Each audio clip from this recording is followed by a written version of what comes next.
Magandang gabi sa inyo lahat. Ako po si June. Ako, sabi ni VP Sara, binubudol na naman tayo nitong presidenteng ito at si dating Speaker Martin Romualdez. Dahil ang inupo nila na si Boji D bilang Speaker ay kasama rin pala sa grupo. At yung mga chairman, parang hindi naman papalitan mga alagad po ni Tambaluslos yun. So, orchestrated daw ayon kay VP Sara. Galing naman ito kay Pulong. Ang sabi naman ni Pulong, bulok pa rin ang sistema.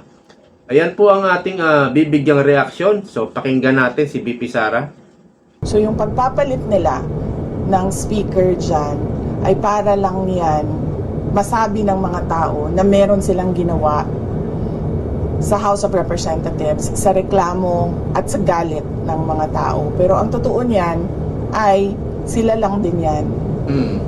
Wala ako reaction sa resignation niya, no? Meron lang akong reaction sa kung ano yung ginagawa ni BBM. Hindi niya dapat hinahayaan yung mga congressman na basta na lang umalis ng bansa o basta na lang mag-resign to evade accountability doon sa mga nakita natin na pag-chop-chop ng budget natin at pagkuha ng pera ng bayan para bumili sila ng mga properties, bumili sila ng mga jets, bumili sila ng properties abroad, at lahat nung kanilang na makikita natin sa lifestyle nila.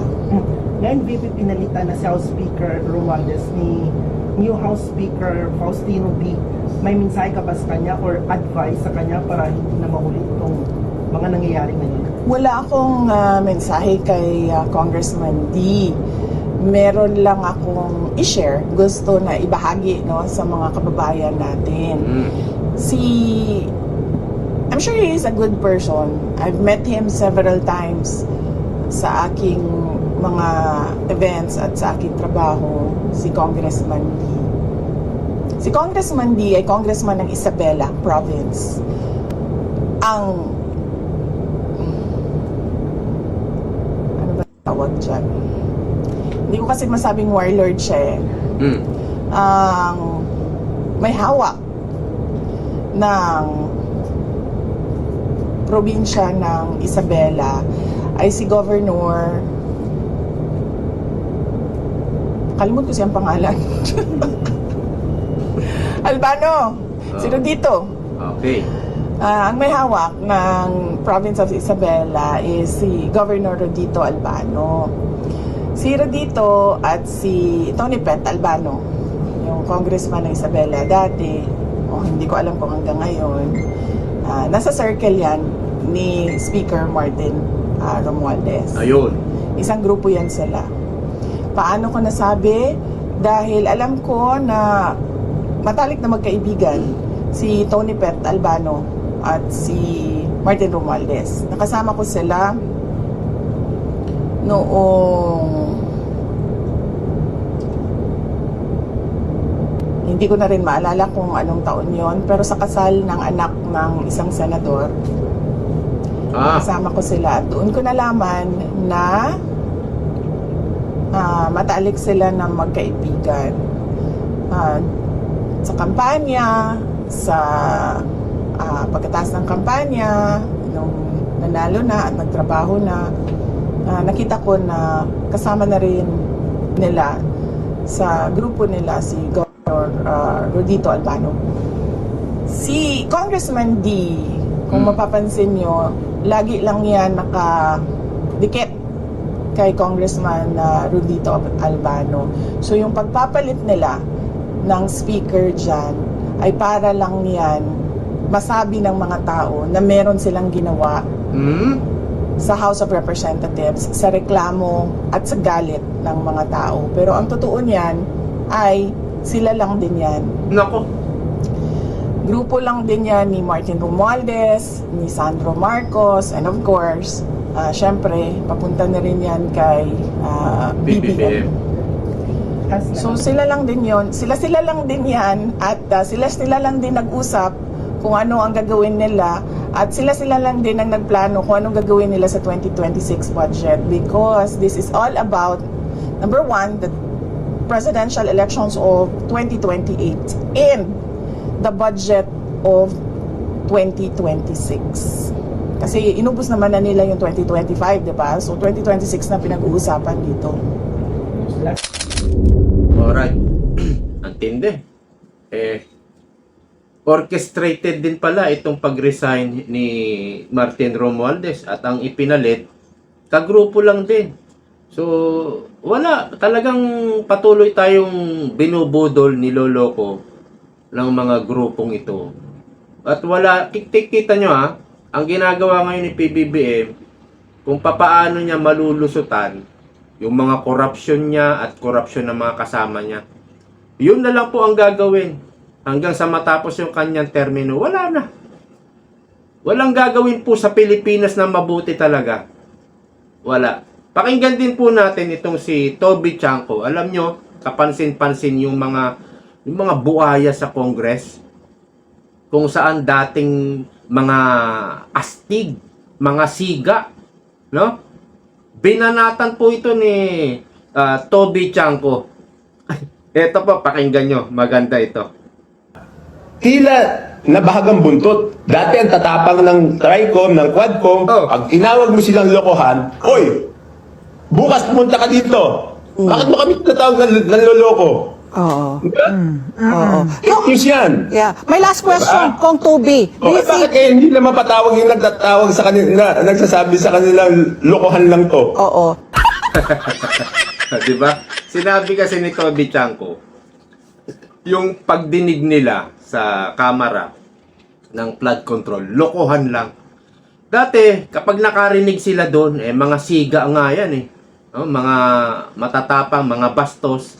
Pag nakarinig sila, ipapatawag agad nila sa teritoryo nila. Doon lang naman sila matapang sa paghihiring, doon lang sila matapang.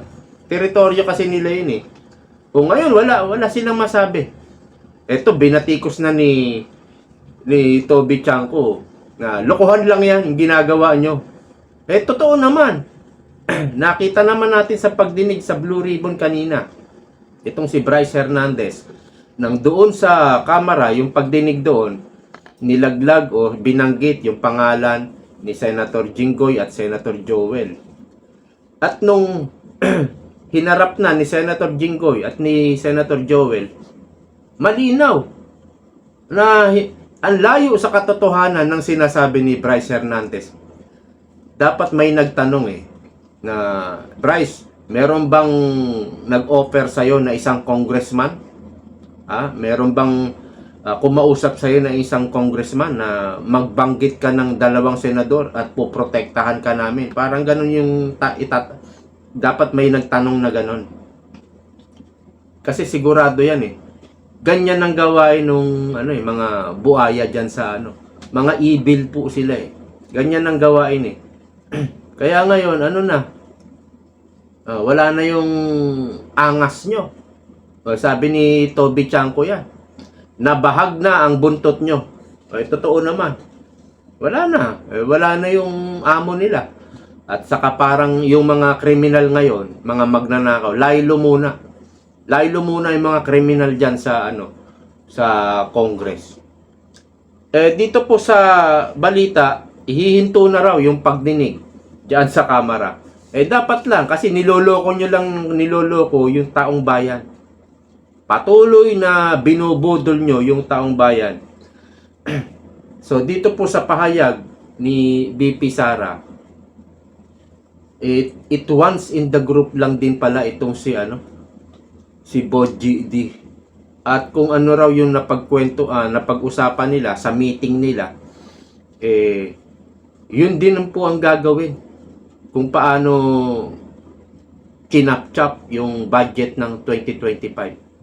At gagawin daw nila ito, magkukurap na naman sila sa 2026 para sa pondo sa 2028. Yan sinabi ni BP Sara. Wala, bulok pa rin daw ang sistema, sabi naman ni Pulong. Pero I'm sure nakabantay yung mga PDP congressman.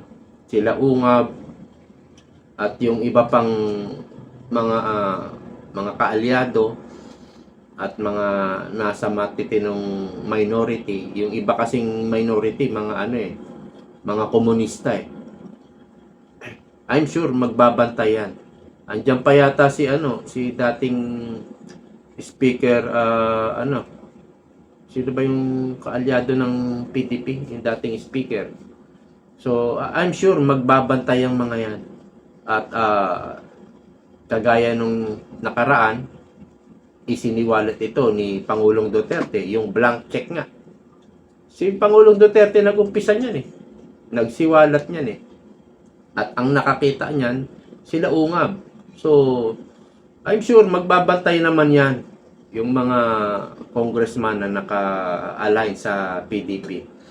At meron pong sinabi si BP Sara, no, itong PDP ay nililigawan si BP Sara na sumali po sa partido for 2028 election. Maganda po ito para sa partido ng PDP kung sasali si BP Sara.